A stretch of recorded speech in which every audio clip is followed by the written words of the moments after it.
SwayamPrabha. Digital India. Educated India.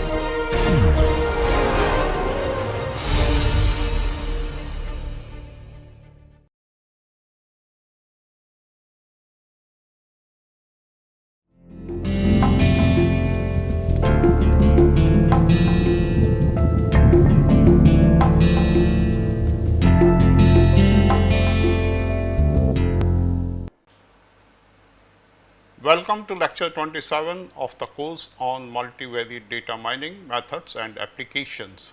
The title of this lecture is Cluster Analysis and Introduction. Now, sometimes we have multivariate data, means we have a number of individuals or number of cases, and on each case or individual we have observations on a set of variables. Now, one of the important objective of data analysis may be to divide the observations into similar groups. That is, we want to segment the observations into different groups, and the observations of a particular group are more similar to each other than the observations between two groups.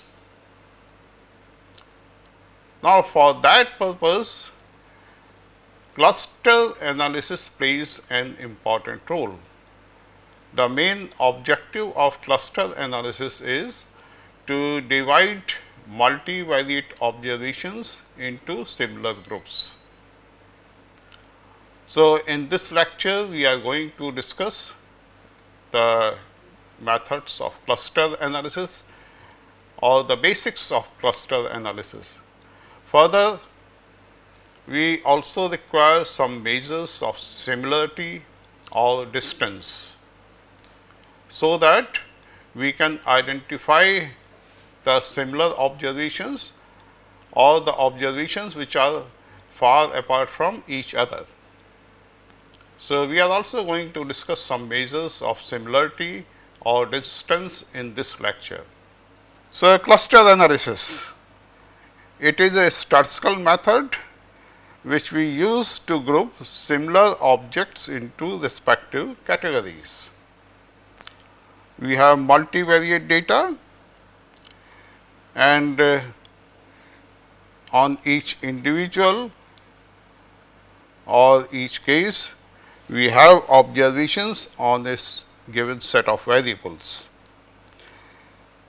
and then on the basis of those multivariate observations we want to divide the observations or the objects into different categories. So, basically the objective of cluster analysis is to sort different data points into groups. Then the degree of association between two objects is high if they belong to the same group, and low if they belong to the different groups. So, the objects of a group are more similar to each other. They are highly associated with each other.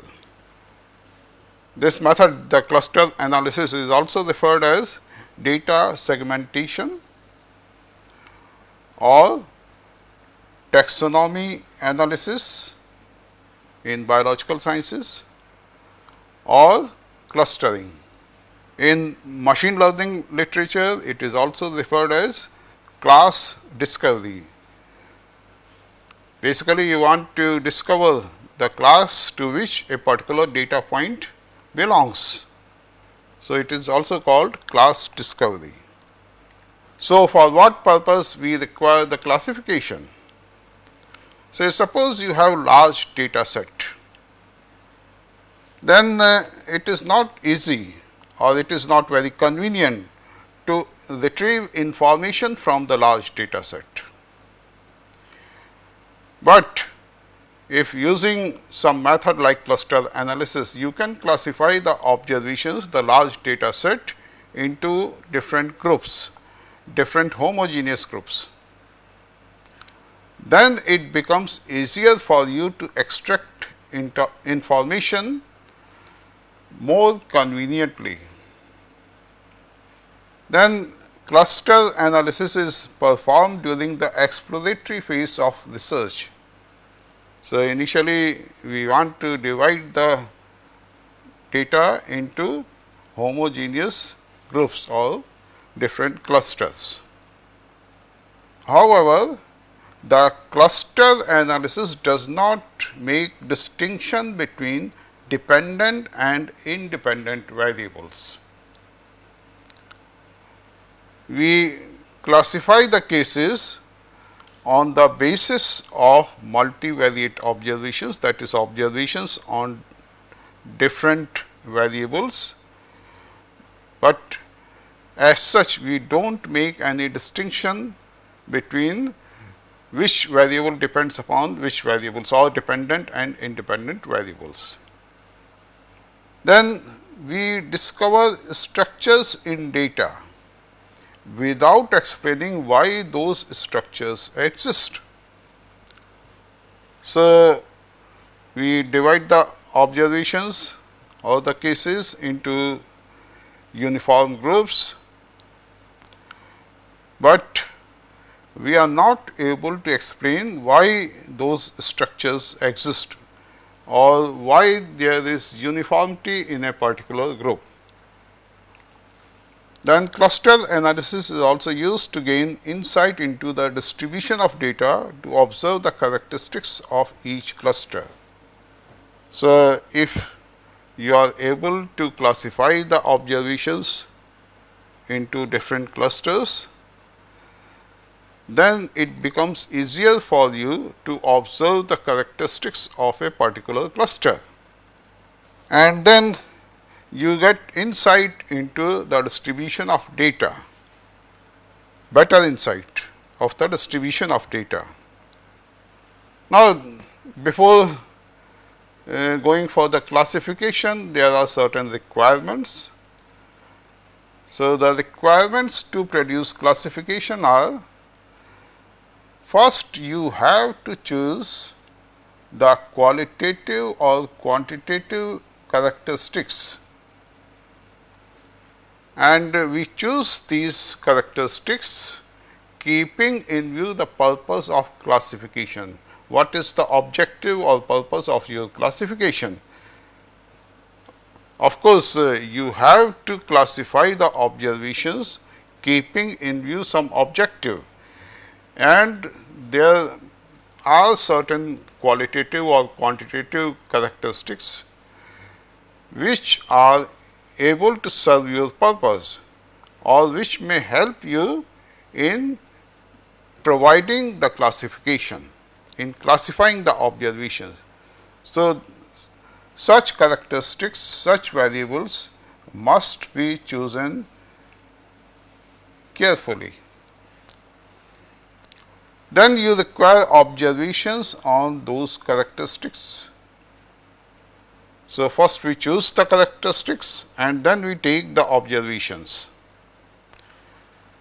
Then of course, for classification purpose, you need certain measures of similarity or dissimilarity, and using those measures of similarity or dissimilarity, you go for classifying the observations into similar groups.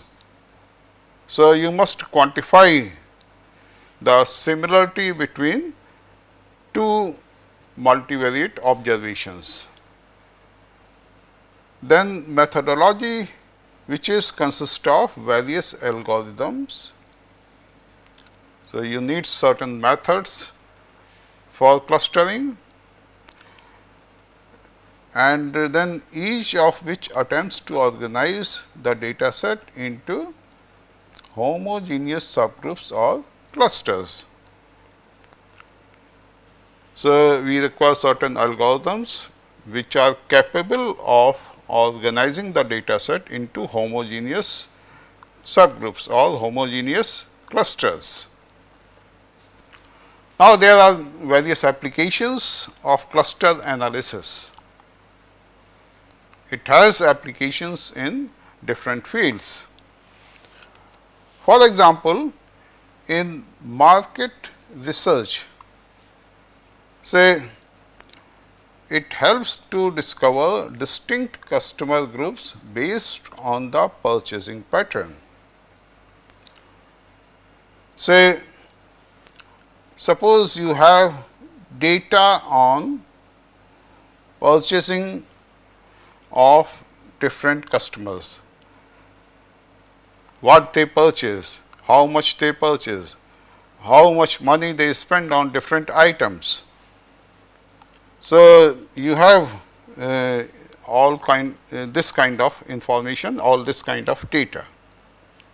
And then if you are able to cluster the customers into uniform groups, it helps you in making many decisions. Say which set of customers may be more interested in purchasing a particular type of items, this kind of decisions.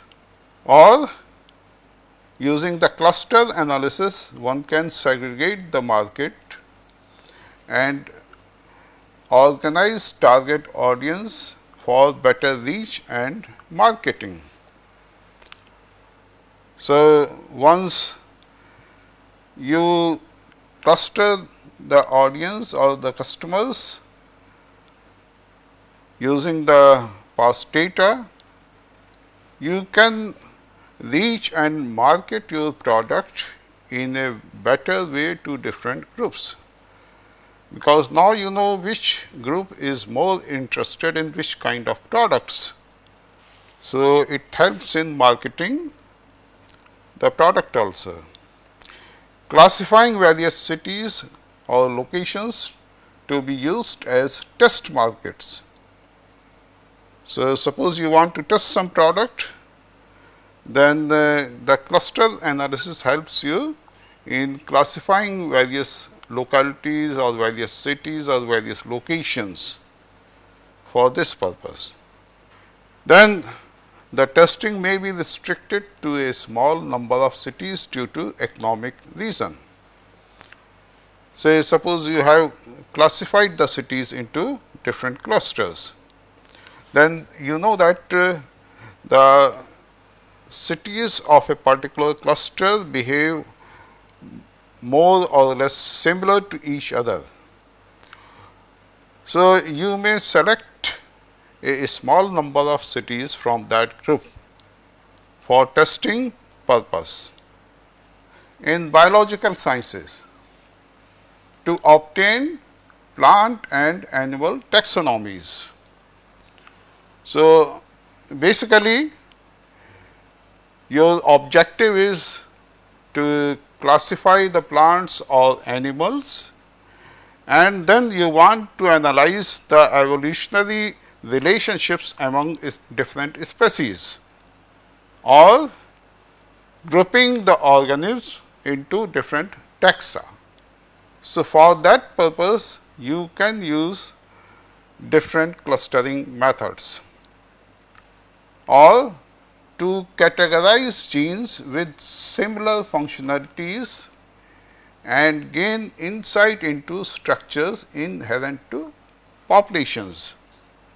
So, suppose you have a heterogeneous population and you have genetic data on that particular heterogeneous population.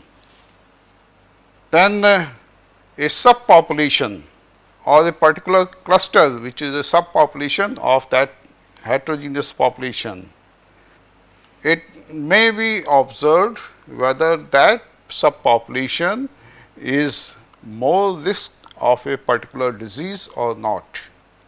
Say you have divided a heterogeneous population into different clusters or different similar groups or different homogeneous groups on the basis of gene expression data, say, and you are interested in the characteristics of that subpopulation. That subpopulation has more or less similar kind of characteristics, and then you want to observe whether that subpopulation is more risk of a particular disease or not on the basis of their genetic characteristics. Cluster analysis can be used for classifying web documents. So, you can use such kind of analysis or such kind of classification of the web documents for information discovery. One can use the cluster analysis for outlier detection also. Say, for detection of credit card fraud or bankruptcy prediction, one can use the cluster analysis. So, suppose there is an observation which is away from all the groups, or there is an observation which belongs to a certain group of customers which has never used credit card abroad, and suddenly you find certain changes in the behavior of that credit card user. Then it is suspected that some fraud is going on. For the detection of such kind of outliers, one can use cluster analysis. Then cluster analysis is also used for analyzing the land use database. Say, for identifying the areas of similar land use in Earth observation database. You have Earth observation database, and then you classify that Earth observation database into homogeneous clusters. So, the areas belonging to a particular cluster may have similar land use. So, for drawing such kind of inferences also one can use the cluster analysis. Then, for identification of groups of house in a city according to house type, value and geographical location. So, you have observations for different houses on all such variables, say house type, their value, their geographical location, their area, etc. And then you can group the houses in a city. Image segmentation. Now, image segmentation is very important in image analysis or image processing. Say, suppose you have image pixels data,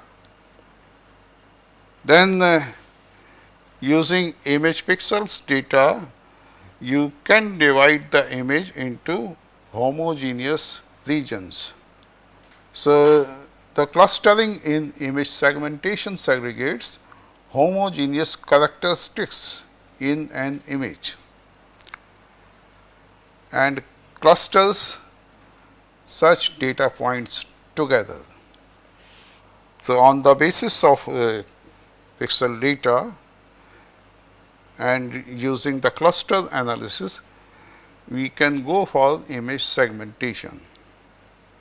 The images belonging to a particular group have more homogeneous characteristics.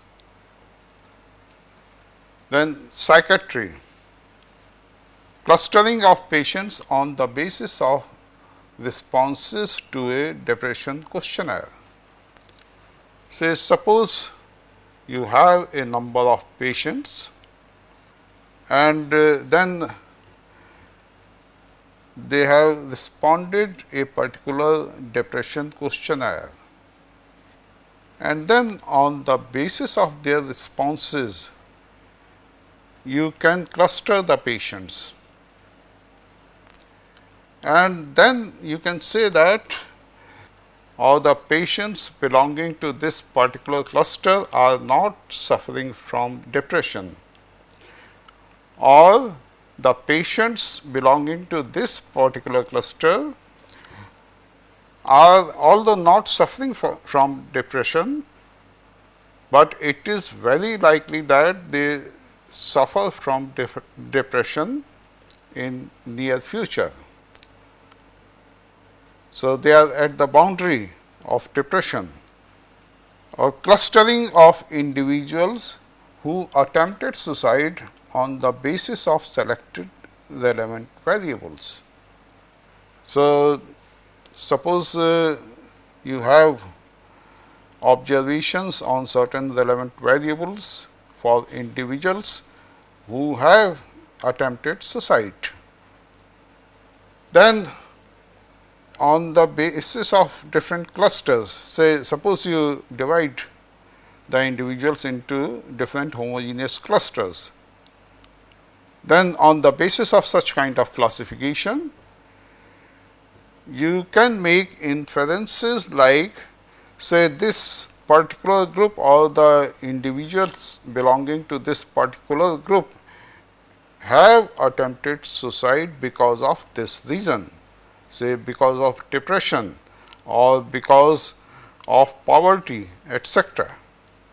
In medicine also one can use cluster analysis. Say you can use cluster analysis for identifying various stages of a disease.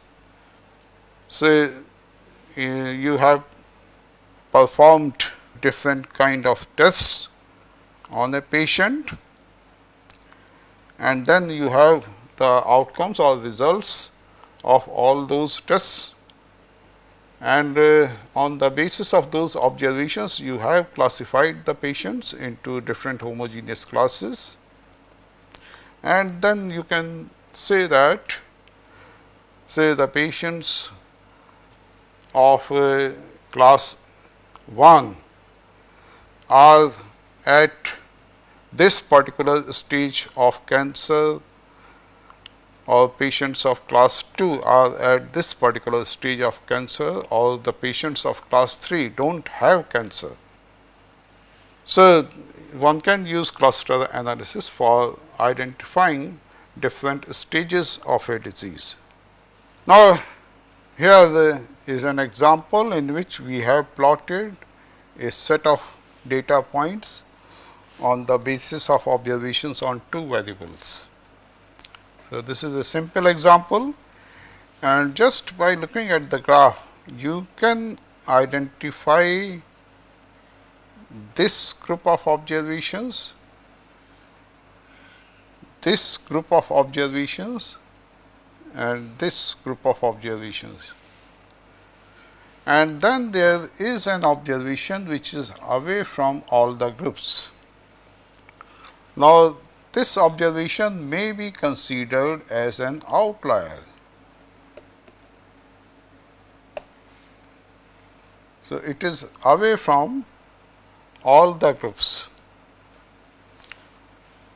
and just by looking at the graph you can classify the observations into at least 3 groups, or you can say 4 groups if you consider the outlier also as the normal observation. Or here I have plotted the iris data for different species of Centrosa, versicolor and virginica on the basis of 2 variables, and those variables are petal length and petal width. And then you can easily identify the 3 clusters. Of course, there are certain points which are at the boundary, and it is quite likely that when we use certain clustering method, these points may be misclassified. Say for example, this point.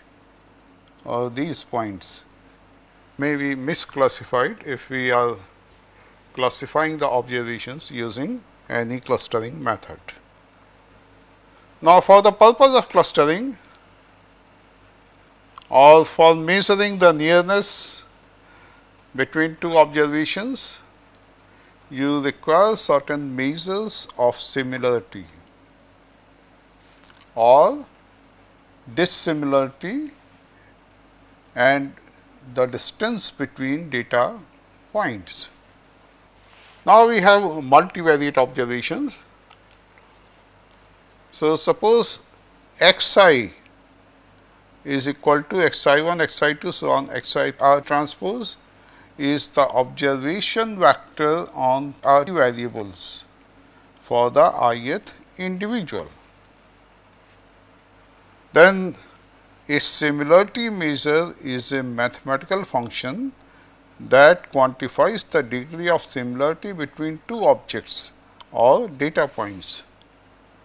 Say, suppose you have two different data points xi and xj. So, you need a function of xi and xj which measures the similarity between these two objects or these two data points, or it is a numerical measure of how alike two data points are, whether these two data points are similar to each other, alike each other, or these two data points are different from each other. So, we need such kind of quantification for two observations. So, basically input is the two data points, say xi and xj, and output is a similarity score, which is of course a function of observations on two points or the two data points. Various similarity measures which we are going to consider here are cosine similarity, Jacquard similarity, or one can even use Pearson correlation coefficient also as a measure of similarity. Then similarity measures are used to identify duplicate records also or equivalent instances or for the identification of clusters. Say, suppose two observations xi and xj are exactly similar to each other on the basis of similarity score. Then there is a possibility that you have duplicate records. Is this observation vector xi is taken on the same individual on which xj is taken, and somehow by mistake it has been recorded again, or equivalent instances. These two instances may be equivalent, and of course, for identifying the clusters also you need certain similarity measures. So, for objects I and j, say you have observation xi on the ith object and observation xj on the jth object. Similarity measure is a function of xi and xj, or suppose we denote the similarity measure by Sij, then Sij is a function of xi and xj. Now, most of the similarity measures lie between 0 and 1. 0 means completely dissimilar and 1 means identical or perfectly similar to each other. However, it is not always necessary that a similarity measure lies between 0 and 1. Say sometimes you have correlation type similarity measures which lie between -1 to 1. However, the similarity measures are always symmetric. Symmetric means Sij is equal to Sji. The similarity between Xi and Xj is same as the similarity between Xj and Xi. So, Sij is equal to Sji. Then suppose Sij is a measure of similarity, then one may consider 1 minus Sij as a measure of dissimilarity. Say suppose we write Dij equal to 1 minus Sij and we assume that Sij lies between 0 and 1, then Dij may be considered as a measure of dissimilarity. Obviously, when Sij is equal to 0, means in case of complete dissimilarity, Dij is equal to 1, and for Sij equal to 1, means the two observations are perfectly similar to each other, Dij is equal to 0. Now, we consider dissimilarity measure. A measure of dissimilarity or proximity quantifies the degree of dissimilarity between two objects or data points. Say you have two objects with observation vectors xi and xj. Then to measure the dissimilarity between I and j, we take some function of xi and xj which quantifies the degree of dissimilarity between xi and xj. So, the input is the two data points and output is its dissimilarity score. Say for ith and jth observations, the inputs are the data points xi and xj, and ultimately you get a dissimilarity score as the output, and usually its range is from 0 to 1. 0 means identical or perfectly similar and 1 means completely dissimilar. Now, some of the dissimilarity measures also have infinite as their upper limit. We will consider some of the dissimilarity measures which may take infinite value as its upper limit. So, now we consider the definition of dissimilarity measure. For objects I and j, let xi xj belongs to RR. A measure of dissimilarity, say Dij equal to Dxi xj, satisfies the following three properties. Say Dxi xj is greater than or equal to 0. Dxi xi is equal to 0. Obviously, xi is similar to xi, so their dissimilarity is 0. And then the measure of dissimilarity also satisfies symmetry property, that is Dxi xj is equal to Dxj xi. Then a metric dissimilarity also satisfies the condition that Dxi xj is less than or equal to Dxi xk Dxk xj. Say suppose this is xi, this is xj, this is xk, then this is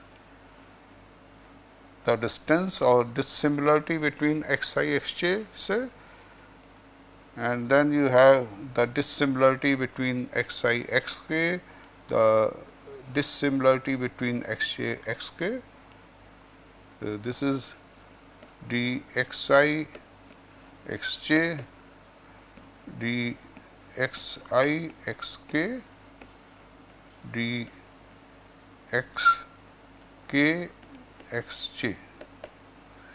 Then dxi, xj is less than or equal to dxi, xk plus dxk, xj. Then an ultramatric dissimilarity measure also satisfies the condition dxi, xj is less than or equal to the maximum of dxi, xk, dxj, xk. Now, we consider different dissimilarity measures. Suppose xi is equal to xi1, xi2, so on xir transpose, and xj is equal to xj1, xj2, so on xjr transpose, both belong to RR.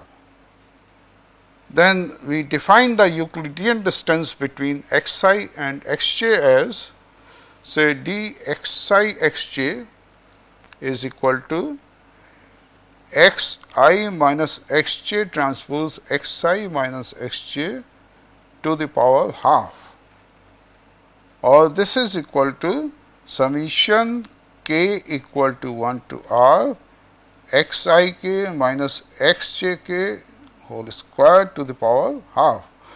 Here xik is the kth element of xi and xjk is the kth element of xj. Notice that the maximum possible value of this Euclidean distance dxi, xj is not 1, it is infinity. So, its upper limit is infinity, not 1. Then we define Manhattan distance as dxi, xj equal to summation k equal to 1 to r mod xik minus xjk, and we define Minkowski distance as, say, dm xi, xj equal to summation k equal to 1 to r mod xik minus xjk to the power m, and then we take whole to the power 1 upon m. So, here in Minkowski distance, suppose we take m equal to 2. So, for m equal to 2, it reduces to summation mod xi k minus xjk square whole to the power 1 by 2, or simply you can take xi k minus xjk square here, and then we take summation over k, and then we take whole to the power half.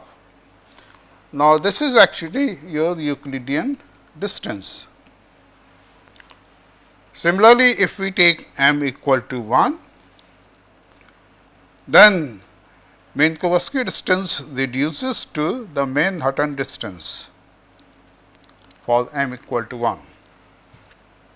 Now, a variable with a larger variability will have a more pronounced effect upon the clustering than a variable with relatively low variability,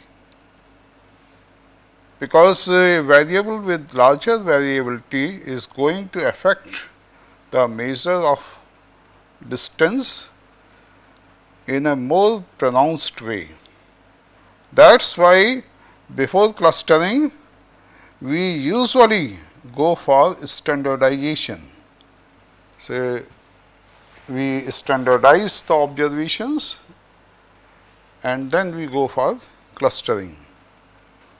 Then another dissimilarity measure which one can use is 1 minus the correlation coefficient, that is dxi xj is equal to 1 minus rho ij, where rho ij is the correlation coefficient between xi and xj. So, obviously, rho ij is equal to Sij divided by Si into Sj, where Sij is equal to summation over k xik minus xi bar xjk minus xj bar. So, in fact, if we divide here by r, then we get the covariance between the elements of xi and the elements of xj. Further, Si is equal to summation over k xik minus x bar I square to the power half. Again, if we divide here by r, you take 1 upon r here, then we get the standard deviation of the elements of xi. Similarly, we define Sj here, and then x bar L for L equal to I and j is equal to 1 upon r summation k equal to 1 to r x L k. So, x bar I is the mean of elements of xi and x bar j is the mean of elements of xj. Then obviously, rho ij lies between minus 1 to plus 1, and therefore, dxi xj, which is equal to 1 minus rho ij, also lies between minus 1 to plus 1. So, a relatively large absolute value of rho ij suggests the variables are close to each other, and a small correlation, say rho ij is approximately equal to 0, suggests the variables are far away from each other. So, 1 minus rho ij is taken as a measure of dissimilarity between the two variables. Now, we consider the case of binary variables. So, you have a set of characteristics and then you have two individuals I and j, and then we observe whether a particular characteristic is present in individual I and j or not. This one denotes the presence of a characteristic in individual I, and 2 denotes the absence. Similarly, for individual j also, 1 denotes presence and 2 denotes absence. So, A is the number of characteristics which are present in both individuals I and j. B is the number of characteristics which are absent in I but present in j. C is the number of characteristics which are present in I but absent in j, and D is the number of characteristics which are absent in both I and j.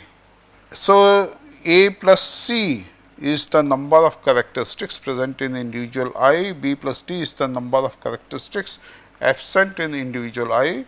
Similarly, A plus B and C plus D also the number of characteristics present or absent in individual j, and the total number of characteristics is A plus B plus C plus D, and we write it equal to P, say. Then similarity coefficient for the ith individual is, say we define the matching coefficient as A plus D upon P. We take this A, the number of characteristics which are present in both I and j, plus D, the number of characteristics which are absent in both I and j divided by the total number of characteristics. This gives you the matching coefficient. In Jaccard's coefficient, negative values are ignored, means D characteristics are absent in both individual I and individual j, and we ignore those characteristics. So, it is defined as A upon A plus B plus C, and then there are some other measures also.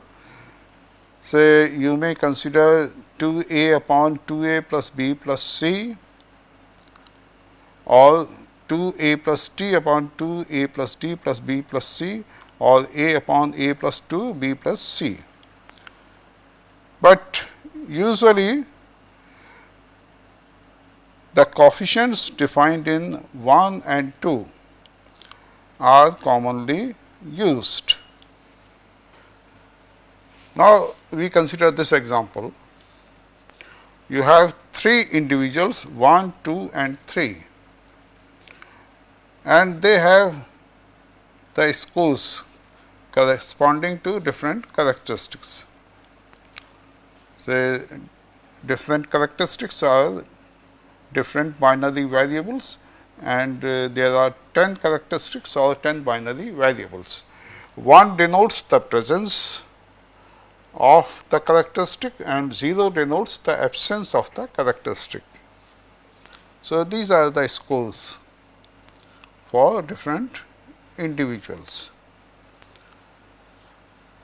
Now, first we form this table for calculating the matching coefficient and Jaccard's coefficients.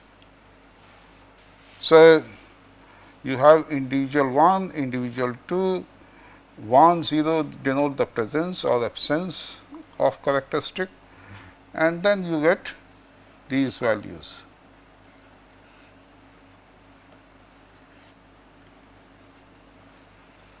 Actually, for individuals 1 and 2, you observe that this particular characteristic is present in both, this is present in both. So, the value of A is 2, or these characteristics are absent in both.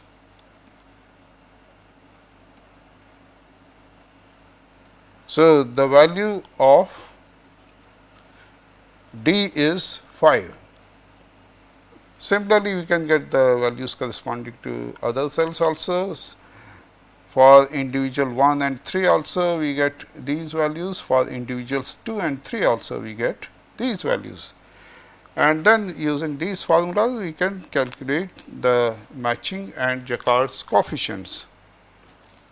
So, the matching coefficient between individuals 1 and 2, which is S12, is equal to 0.7. You can easily calculate it now.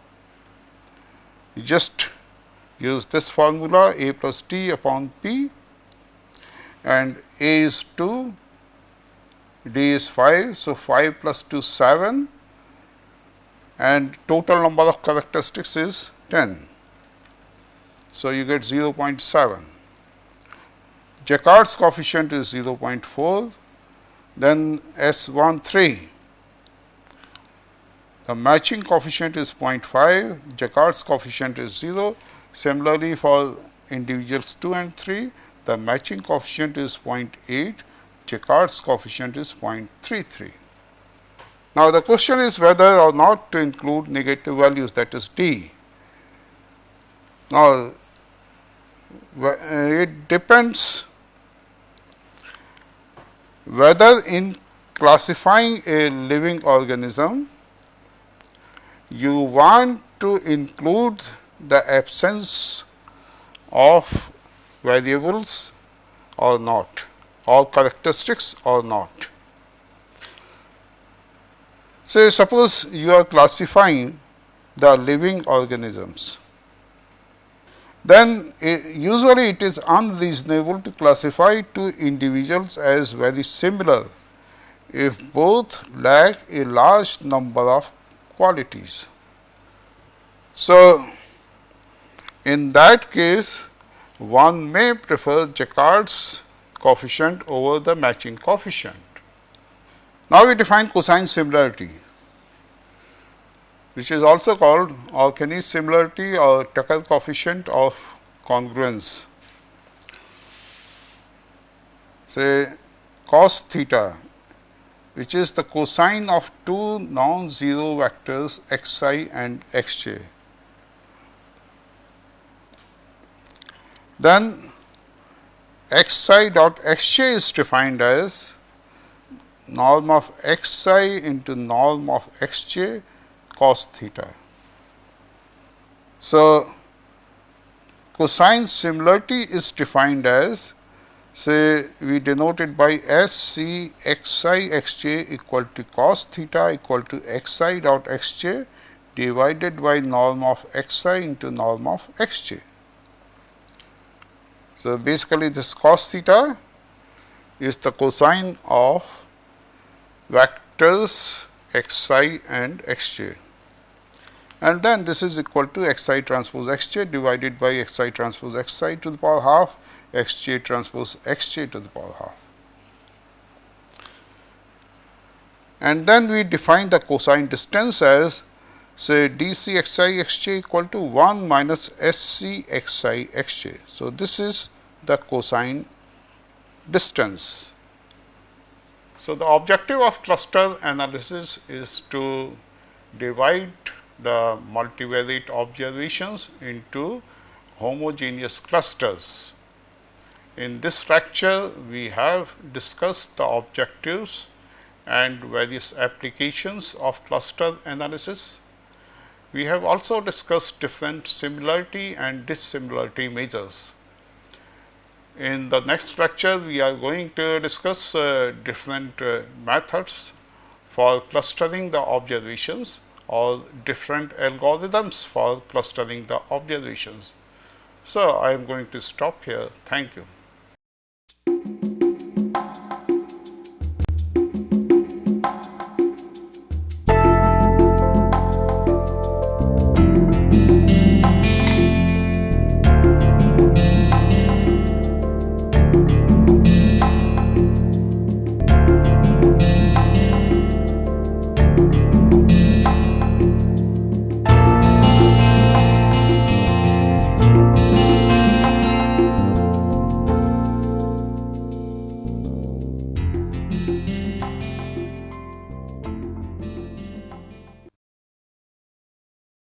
Hello, I am A.K. Sharma and I teach sociology in IIT Kanpur.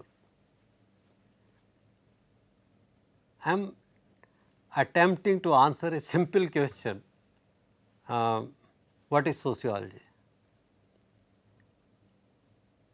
Now friends, one simple answer would be that sociology is a study of human behavior. And this study of human behavior has a history. Actually, due to growth of science, technology and due to industrialization and economic development in the West, initially there was a hope that by application of science and technology, the face of this world can be changed to the advantage of mankind. But what was found or what was observed, that this did not happen. And despite economic development, urbanization, industrialization, surveys showed that poverty had increased, unemployment had increased, even health conditions became worse. And today you will be surprised to know that there was a time when death rate of urban areas was higher than the death rate of rural areas. Cities or the places of development, industrialization and education and enlightenment became consumers of rural population. So, people started asking why is it so? And some philosophers, engineers, mathematicians who contributed to emergence of a discipline like sociology, started thinking that perhaps we need a new subject in which we will apply the same tools and techniques which are being used by scientists, mathematicians, physicists, chemists, but we will study human behavior. In other words, we will try to discover if there are laws of human behavior, and by applying those laws, perhaps in the future the condition of mankind can be improved. This is how sociology developed. Initially, Auguste Comte called this social physics. He also used terms like social statics and social dynamics, the usual division of mathematics, and he believed that social statics will study relationship between different parts of society and social dynamics will study relationship between parts of society and total society, change in total society. Now, you may ask that if sociology is the study of human behavior, there are many other branches of social sciences which study human behavior, economics, anthropology, psychology, etc., etc.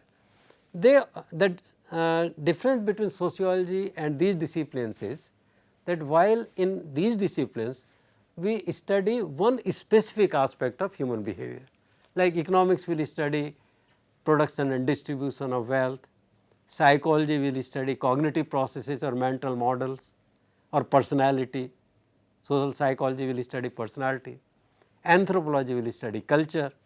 Now, somebody has to relate one aspect of human behavior with the other aspects, or one social fact with the other. These are all social facts for us. And if somebody tries to link cognitive processes with economic conditions or urbanization or caste system or religion, or somebody tries to relate urbanization with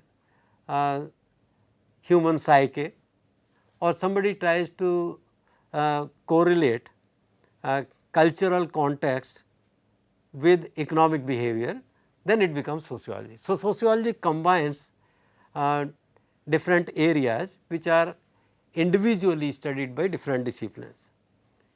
And sociology also studies new questions which are not studied by any existing subject so far. So, like these days issues of waste disposal, entropy, environment, safety, urban places as new geomorphological systems come up, and we want to correlate one aspect of urbanization, say percentage of population living in urban areas, and risk, environmental risk, carbon dioxide, this emission, that emission. Now, which will be the first discipline to take interest in these things? Because sociology. So, sociology not only combines facts from different aspects of society, sociology also addresses new questions. And I can also say that one central feature of sociology is to explain individual behavior or individual psyche in terms of properties of larger society. In simple terms, if you imagine that there are two aspects of human behavior, individual and society, then while other disciplines like psychology are focusing more on individual, we study characteristics of individuals in terms of certain characteristics of larger society. This is what sociology does. Sociology is very useful for planners. Sociology is useful for answering new questions, as I said, which have not been answered by any existing discipline. And I would say that sociology is especially helpful for self enlightenment or for developing empathy, because sociology only tells you that there are no right or wrong answers of social issues. It is not physics, it is not mathematics, it does not have fixed answers to issues, because questions can be looked at from variety of perspectives. So, role of perspectives, thinking, interest, power, etc., also come up in answering social questions. And it is this aspect that something can be looked at from variety of perspective, that something can be looked at from the perspective of government, the same thing can be looked at entirely differently from the perspective of people or from the perspective of NGOs or from the perspective of experts. This realization, this takes us to self enlightenment and empathy. Thank you.